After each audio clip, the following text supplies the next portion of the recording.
bonsoir à toutes et à tous, en fonction de l'heure où vous regardez cette vidéo. J'espère que vous allez bien. Bienvenue sur ma chaîne. Pour ceux et celles qui me découvrent, moi c'est Nini Bolingo. Ici, on parle un peu de tout. Je suis ravie de vous revoir pour cette nouvelle vidéo. À savoir qu'en fait, là, je viens de tourner une vidéo d'à peu près 2 heures qui va me demander une éternité au montage. Donc du coup, je me suis dit que j'allais vous faire aussi une petite vidéo. Je vais tester les vidéos un peu plus courtes pour voir si ça vous plaît ou pas. Donc là, il me reste quoi, 28% de batterie. Et après, vous me direz si vous préférez les formats un peu plus long, si vous préférez quand c'est un peu plus court, sachant que quand c'est un peu plus court, je peux vous en faire plus, donc n'hésitez pas à me dire dans les commentaires, n'hésitez pas aussi à venir sur Instagram, House of Nini Bolingo, et sur TikTok, Nini Bolingo. Et je me suis dit que j'allais accorder quelques temps de ma batterie pour pouvoir parler de l'affaire Manon Delcourt. En fait, je pensais que cette histoire allait se tasser. Au début, je voulais faire une longue vidéo dessus. Après, je me suis dit, bon, peut-être que ça lui ferait pas trop plaisir. Là, j'ai vu qu'elle en a parlé dans le public, donc du coup, je pense qu'elle a décidé de vraiment vocaliser ça. Et donc, je me suis dit que j'allais vous faire une petite vidéo pour en parler. Parce qu'en fait, dans l'histoire qu'elle a énoncée, pour ceux qui ne le savent pas, c'est une influenceuse que moi j'aime bien. Elle est sur YouTube, elle fait aussi des podcasts, etc. sur TikTok. Et elle a raconté l'histoire. En fait, elle est sortie avec, pour vous faire court, avec un gars qui a fait Koh-Lanta, qui se sont fréquentés. Ils se sont connus quand elle avait quelqu'un, donc elle l'a mis en stand-by, ils se parlaient pas. Ensuite, pour vous faire court, quand ils se sont rencontrés, ils se sont mis ensemble. Enfin non, ils se sont pas mis ensemble. Ils se sont rencontrés, ils ont eu des relations charnelles. Et il lui a fait comprendre que pour lui, en gros, bah ça voulait dire qu'ils étaient exclusifs. Et après ça, bah il l'a ghosté.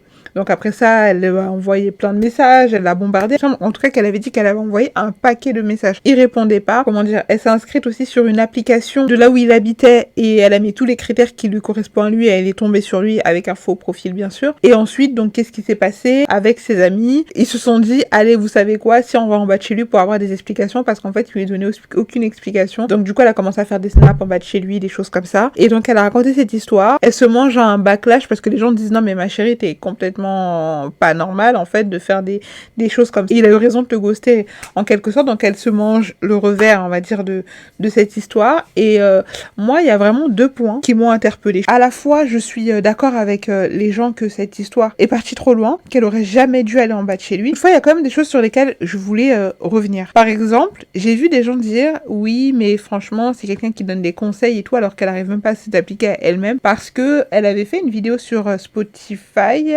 où ils ont sorti des extraits où en gros elle disait qu'elle avait déjà ghosté et tout, et que en gros bah quand quelqu'un vous ghoste, faut juste pas chercher à comprendre et passer à autre chose. Chose qui est véridique. Après, il faut aussi prendre en compte, et je pense que ça lui enseignera aussi, qu'en réalité tu peux donner des conseils à non plus finir. Moi par exemple, je sais que je fais du contenu où je donne aussi des conseils par rapport à mon expérience, où je prends des cas pratiques qui se passent dans les télé-réalités ou dans des choses comme ça, ou dans des sujets de société. Mais en réalité, surtout quand il s'agit d'amour ou en fait, à partir du moment où il y a l'affect qui rentre en jeu, il faut prendre en compte que même si tu connais toutes les règles universelles à ne pas transgresser, par amour, tu pourras les transgresser. C'est quelque chose qui est totalement différent. C'est pour ça que moi, par exemple, j'essaie de m'entourer de personnes qui sauront me dire la vérité quand ça va pas, quand ça va et quand ça va pas. Parce que je connais les vérités, je donne de très bons conseils à mon entourage, ils savent comment je suis et tout. Mais ils savent aussi que quand il s'agit de mon tour, parfois, même si j'ai des limites que je ne franchirai jamais, des fois, je peux prendre des décisions qui sont un peu, pas jusqu'à là, mais qui sont un peu ridicules. Genre, par exemple, une relation qui doit s'arrêter tout de suite, je peux l'arrêter dans 3-4 mois. Alors que, en soi, je sais que je dois l'arrêter tout de suite parce que ça va pas. Vous voyez ce que je veux dire? Quand il y a des sentiments qui mêlent en jeu. Moi, je pense qu'en réalité, ce genre de choses, je vous jure que peut arriver à tout le monde. Je vous avais raconté cette histoire d'une de mes collègues qui s'était retrouvée à genoux devant le mec chez lui en train de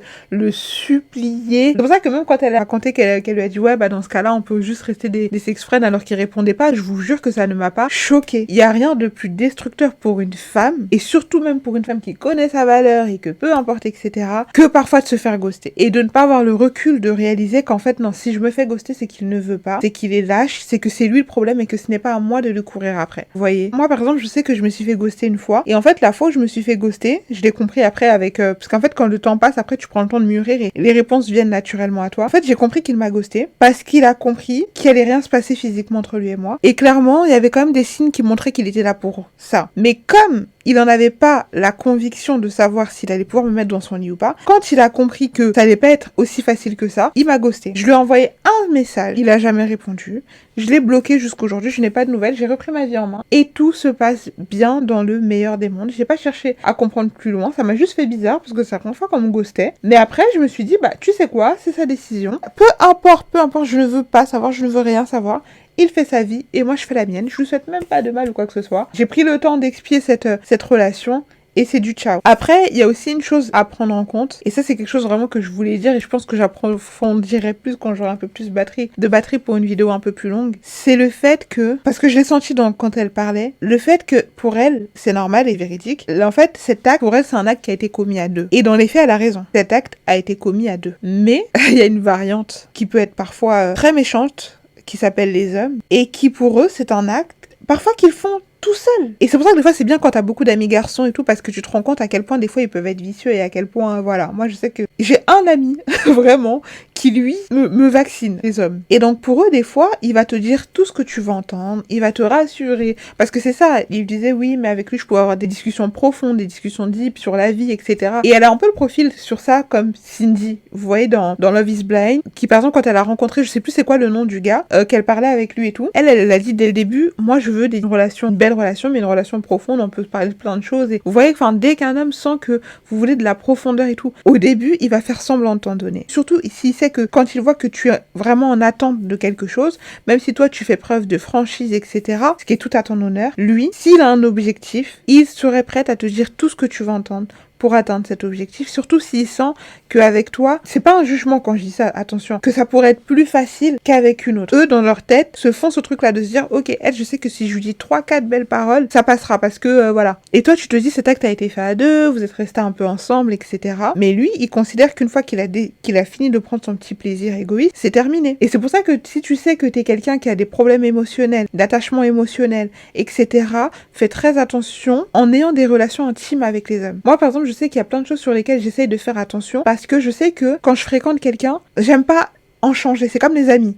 Peut-être c'est mon côté taureau, on sait jamais, mais j'ai ce truc où j'ai besoin de beaucoup de stabilité autour de moi. Du coup, je sais que les personnes que j'autorise à rentrer dans ma vie, qui sont pas beaucoup et avec qui je vais m'autoriser une certaine intimité, j'ai besoin que ces personnes-là tiennent la route. Parce que sinon, je sais que je dois rentrer encore dans un processus de devoir expier la relation, d'être triste, etc., de devoir des fois même te sentir sale, te sentir dégradé, alors que comme tu l'as dit, c'est un acte qui a été fait à deux, mais eux, ils ont conscience de ça, ils ont conscience des dictats de la société sur nous. Et en plus, j'avais vu faire une vidéo, attention, je l'aime bien Manon, hein. J'avais pas regardé toute la vidéo, mais où elle parlait des dérives, en gros, du princesse traitement, etc. Des fois, quand on parle de princesse traitement, c'est justement pour éviter, même s'il peut te ghoster, même si à la fin, nanana, bah en tout cas que si jamais ça arrive, moi ce que j'appelle princesse traitement, en fait c'est juste le traitement d'un homme montre à une femme qu'il veut être avec elle et tout par des actes, par vraiment des actes concrets quoi. Pourquoi est-ce que beaucoup de filles maintenant veulent le princesse traitement? Parce qu'en fait elles savent qu'elles ont été dans des relations tellement chaotiques, tellement merdiques, tellement elles se sont fait avoir et tout,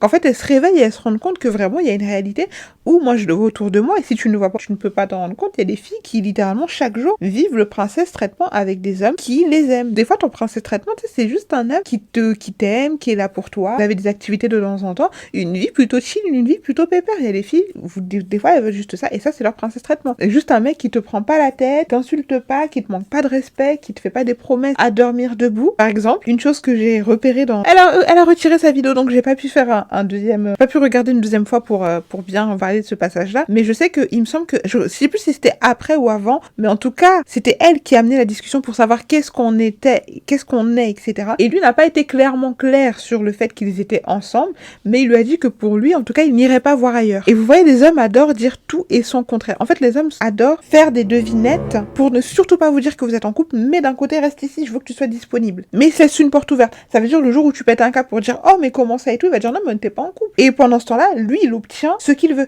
Et j'en parlais dans une de mes la vidéo que j'ai tournée juste avant où je vous disais, bah, des fois, il y a des hommes justement qui te piègent comme ça. Ils te font miroiter une relation, ils te font miroiter un mariage, ils te font miroiter d'aller voir ils te font miroiter des choses. Pendant ce temps-là, lui, il a accès à ton intimité. Et il te fait croire qu'en fait, c'est un acte que vous avez tous les deux, alors qu'il sait qu'il va pas te marier, alors qu'il sait qu'il veut pas faire sa vie avec toi, alors qu'il sait qu'il veut pas s'engager avec toi. Mais si c'est ce qu'il faut te dire pour pouvoir avoir accès à toi, à ton intimité, il te le dira. C'est horrible, je suis totalement d'accord avec vous, mais ce n'est pas moi qui dicte les règles. J'essaye juste de vocaliser ça pour des personnes qui ont besoin de l'entendre. Certains hommes seraient prêts à vous dire tout et n'importe quoi. Tout et n'importe quoi. C'est des histoires qu'on entend tous les jours.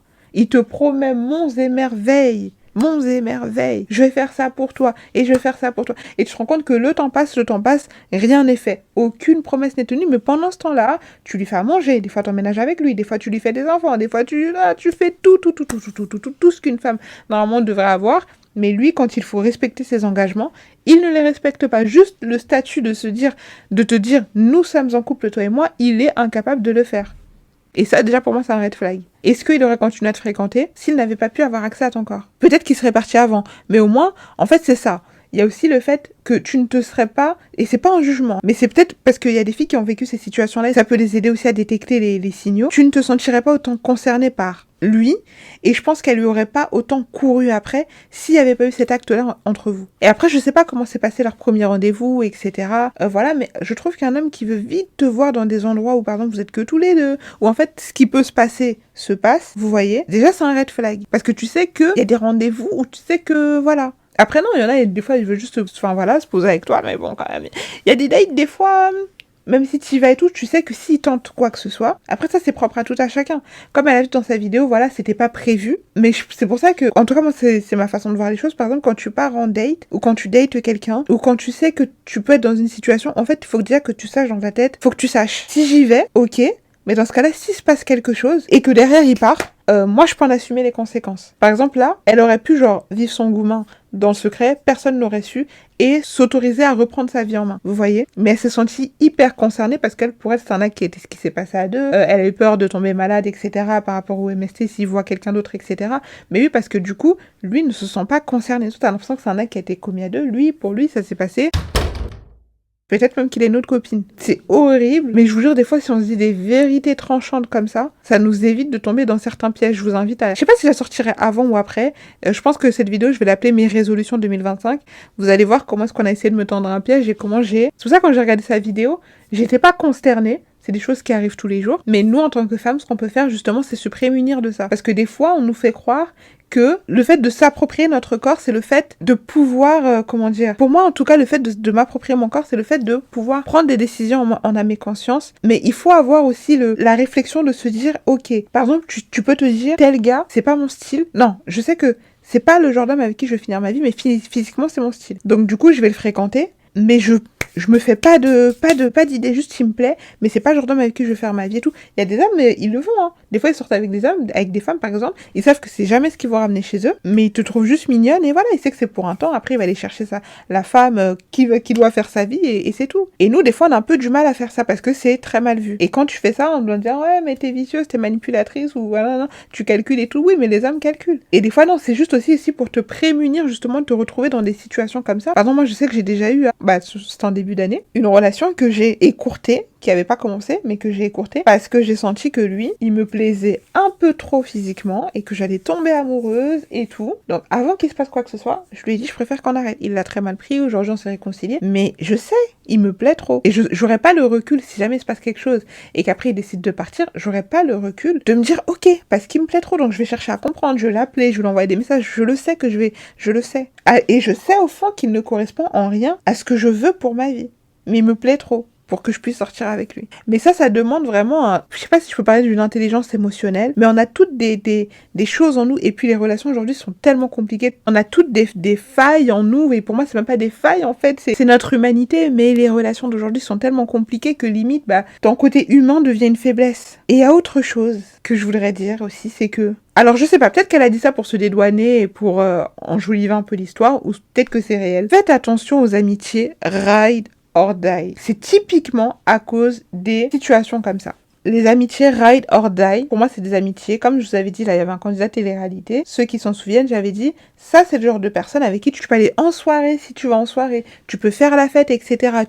Pour s'amuser, pour rigoler. C'est ce genre de pote. Mais en termes d'amitié, à qui tu vas raconter tes problèmes, à qui tu vas raconter ta vie, etc., ce n'est pas la personne adéquate. Il y a des personnes, des fois, vous les kiffez, mais c'est pas les personnes à qui vous devez raconter vos vies, et c'est pas les personnes à qui vous devez demander des conseils. Vous voyez ce que je veux dire? Des fois, il faut savoir dissocier. Les amis, les camarades, les connaissances avec qui tu vas pouvoir chiller et tout, et les amitiés avec qui tu vas pouvoir rentrer dans le deep et dans le profond. Sinon, tu vas te retrouver, limite même si t'en as pas et c'est ok. Tu fais du journaling, par la ChatGPT, j'en sais rien. T'écoutes des podcasts en sujet avec ce vers quoi tu traverses. Mais confier tes secrets, ta vie, etc. et demander conseil à des personnes qui ont la mentalité, ce que moi j'appelle ride or die, pour moi, c'est... Quand en plus tu sais que tu t'engages émotionnellement, c'est se tirer une balle dans le pied. Parce que je suis sûre que dans tout ce qu'elle a vécu, je suis pas en train de remettre la faute sur ses amis, mais je suis sûre qu'elle était très très mal, Et des fois, bah, t'as des gens qui te disent, allez, vas-y, crée un autre profil. Allez, vas-y, on va devant chez lui. Ah, non, non, non. Et des fois, je vous ai dit, il y a des amitiés. Tu dois pas être l'élément de rigolade de ton nom. En fait, ta vie ne peut pas être l'élément sur lequel on va rigoler, avec lequel on va... Vous voyez ce que je veux dire ou pas? Après, ça, c'est mon avis. Il y a des personnes qui aiment vivre au jour le jour et vivre des sensations fortes, et même si on doit... Mais au final, tu te retrouves dans des situations comme ça. Je pense que si cette histoire ne l'affectait pas, elle ne serait pas venue faire cette vidéo. Et c'est pour ça que je vous dis que c'est pas un jugement. Mais c'est pour quelqu'un qui... Demain, cette période-là qu'elle est en train de vivre. Faut connaître la place de tout à chacun dans ta vie. Comprendre que, ok, toi, quand tu rentres dans une relation, tu peux pas avoir des relations juste comme ça, charnelles et tout. Moi, je sais que je peux pas, parce que je m'investis trop émotionnellement. Je donne trop dans mes relations, je peux pas. Je ne peux pas. J'aime l'exclusivité, j'aime que, voilà, je peux pas être avec quelqu'un qui, voilà. Et pour vous dire, j'aime aussi être avec quelqu'un qui aime l'exclusivité. Même si les hommes sont des menteurs. Mais, au moins, dans le semblant, là, voilà. Vous voyez ce que je veux dire? Mais quand déjà t'as des comportements comme ça, je pense que dès le début, des fois, il avait des comportements comme ça. Hein. Déjà, avant même que l'acte se passe, il n'était pas très constant. Quelqu'un qui n'est pas très motivé pour t'avoir et qui te parle de temps en temps, tu sais déjà que... Ouais. En fait, pour moi, faut prendre les gens comme ils se présentent à toi. Il s'est présenté à toi, il était pas trop chaud. C'est même toi, je crois, qui a envoyé des messages et lui qui répondait, etc. Donc tu vois déjà que t'es dans une dynamique où c'est plus toi qui es en chasse, même si j'aime pas ce mot, par rapport à lui. Même si des fois, il te le rendait et tout, mais tu sentais que...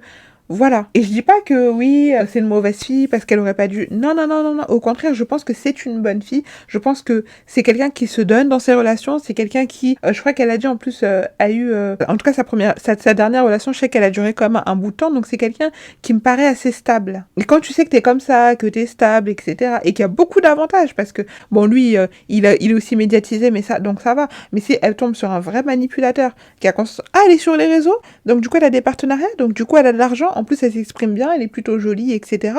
Mais ce mec-là, il peut t'aspirer ta vie, hein. Je sais pas si vous voyez ce que je veux dire. C'est plutôt dans ce sens-là. Un mec qui te ghost, un mec qui s'éloigne, un mec qui te met des remis, tout ce qu'il mérite. Au pire, tu peux essayer une fois d'avoir une discussion avec lui. Si il fait le mec qui ne comprend pas ce que tu veux dire, s'il fait le mec qui est ultra abusif, laisse-le dans son occupation de ministre et toi, reprends ta vie en main.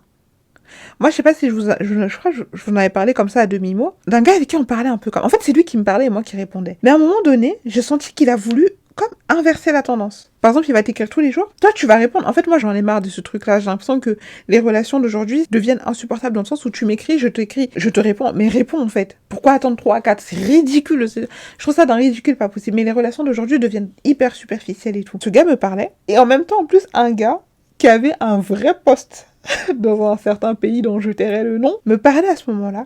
Et même le gars qui avait un vrai poste dans de certains pays dont je tairai le nom, dites-vous contre ce gars-là, bon, qui était étudiant, mais qui avait quand même, qui était dans une bonne filière, on va pas se mentir, hein. S'il se débrouille bien, demain il sera quelqu'un, mais entre l'étudiant et le gars déjà établi, qui me parlait, c'est plus le gars établi qui donnait de l'énergie, qui faisait pas la star, qui était, pourtant, son poste aurait pu, mais qui était vraiment très, très terre à terre et tout.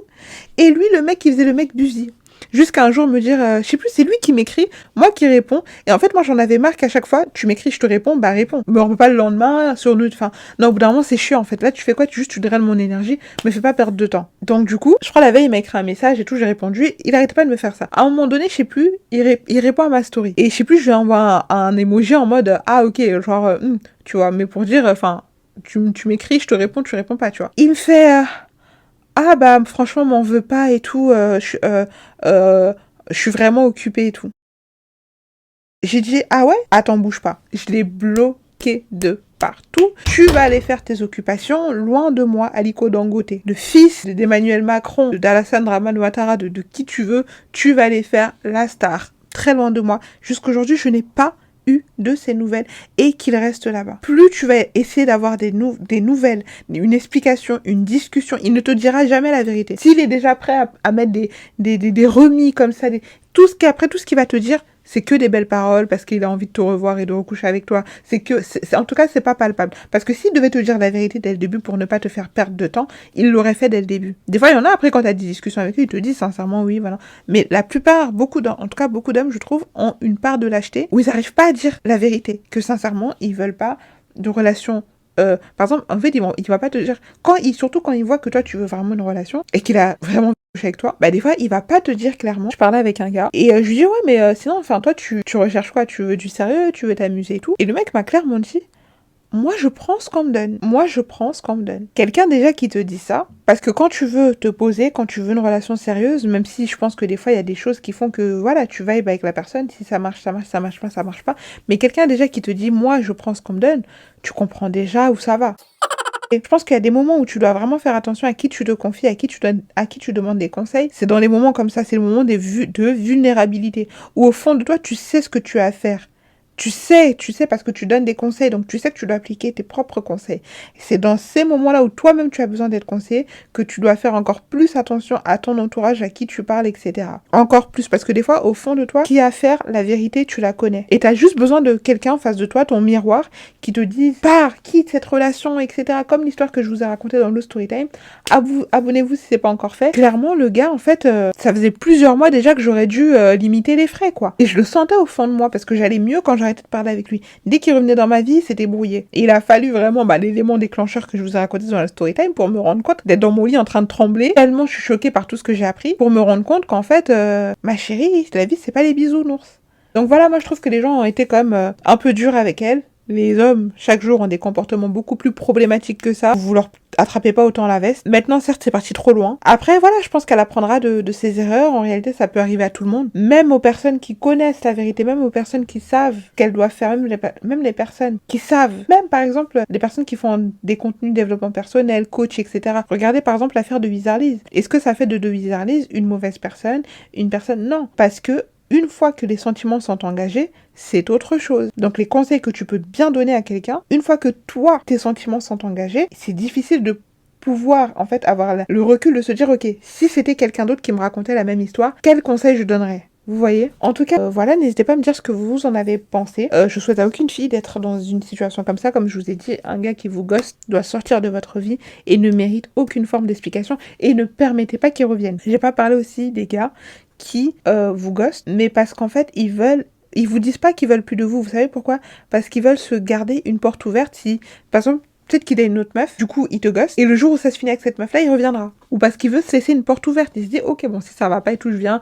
Oui, ma mère était malade, ma grande-tante, j'ai dû repartir en Italie, il paraît que. Et toi, du coup, tu vas dire, ouais, c'est un peu bizarre et tout, bon, je relaisse une chance, alors qu'en fait, non. Il revient de trois semaines de vacances, là, avec une nana, voilà. Donc, du coup, il se laisse une porte ouverte. Il part. Mais la porte est toujours ouverte, ça veut dire que le jour où il veut rouvrir, il le fait. Et il mérite pas que tu reviennes, mais ça tu le sais déjà. Un homme qui te ghost, si vraiment t'en ressens le besoin, tu essayes une explication, une seule, par appel, pour que tu puisses avoir si tu peux, ou en face à face, pour que tu puisses vraiment avoir la réponse. Et si ces mots ne coïncident pas avec ses actions, get out. N'attends plus rien d'eux, ça part. Là, tout ce qu'il veut, c'est te faire perdre du temps et drainer ton énergie. Et si t'avais des projets, des choses comme ça, comme dans mon autre story time, il te ralentit. Pendant que lui, il avance, toi, il te ralentit. Alors que t'es une fille plutôt sympa. Alors que tu fais des... Moi, j'aime bien ces story time à Manon Delcourt. Je l'ai découvert, je sais plus quand. Je sais plus quand est-ce que je l'ai découvert. Et j'espère qu'elle se relèvera vite. Mais du coup, toi, là où tu aurais pu avancer sur plein d'autres choses, tu te retrouves dans des histoires comme ça. Ça lui passera, c'est comme tout dans la vie, y a pas mort d'homme. Voilà, ça lui passera. Mais pour des filles qui vivent des situations comme ça, un homme qui te ghoste ne mérite pas autant d'importance. Tout ce que tu dois faire, c'est le laisser là-bas et ne permet jamais qu'il revienne. Jamais. Et si tu sais qu'un jour tu seras tenté de lui pardonner, tu fais une note vocale dans ton téléphone, t'appelles cette note, pourquoi il ne doit jamais revenir. Et tu énonces toutes les raisons pour lesquelles, si jamais il revient, tu dois refuser qu'il revienne. Comme ça, le jour où il revient, et que tu es tenté d'accepter, tu vas réécouter, parce que des fois j'ai l'impression qu'on oublie les émotions que certaines personnes nous ont fait vivre, donc du coup tu mets tout ce qu'il y a dedans, tu mets tout ce qui t'a fait vivre, tout ce que tu ressens, pourquoi tu dois jamais accepter, même si dans 1 an, 2 ans, 1 mois il revient, quand il revient, va écouter tout ce que tu as ressenti, ça va te replonger dedans, et tu vas te rappeler dans quel état il t'a laissé, et pourquoi est-ce qu'il ne doit jamais te récupérer une fois que tu as repris ta vie en main. Tout ce que mérite un homme qui vous ghost. Rien. Aucune importance. Rien. Et ça les déstabilise encore plus. Hein. Quand un gars, il veut partir et qu'il voit qu'en fait, toi, tu fais pas d'effort. Moi, je suis plus... Bon, ça, je vous ai pas trop raconté. Dans l'autre storytime, l'enchevêtrement, un jour, on avait une dispute comme ça parce qu'on s'est plus parlé pendant 3 semaines. Il m'a dit, mais je vois que tu reviens pas. Je dis, oui, je reviens pas. Et donc, tu t'en fous? Je dis, non, c'est pas que je m'en fous. C'est que, non, je vais pas te courir après. Je cours pas derrière un homme. Peu importe qui tu es, le fils du président. Non, je ne te cours pas après. On est dans une relation, c'est un échange d'énergie entre toi et moi. Si tu ne me renvoies plus l'énergie, à un moment donné, moi, j'arrête d'alimenter. Et je vous jure que ça les déstabilise. Mais quand vous êtes là, en train de se demander, oh, pourquoi tu réponds pas, etc. et tout, en fait, même par exemple, tu sais pas, peut-être que lui, il a des insécurités et qu'il n'a pas confiance en lui. Certains se nourrissent de ça. Ils disent, ah bah, s'il y a une personne qui m'aime sur cette terre, si elle-même, si elle est prête à tout et tout, ça ça rebooste encore leur ego, ça. Pendant que toi, tu t'aplatis. C'est bête, c'est méchant. Mais c'est comme ça. Après, je pense qu'il faut être indulgent parce que, voilà, c'est quand les sentiments sont engagés, c'est difficile parfois. Donc voilà, tout simplement. En tout cas, je vous reviens très vite pour une nouvelle vidéo. Là, je m'essaye au format un peu plus court. Dites-moi si ça vous a plu. Je vous fais plein de bisous et je vous dis à très vite pour une nouvelle vidéo. N'oubliez pas de vous abonner et de venir sur TikTok et sur Instagram. Gros bisous!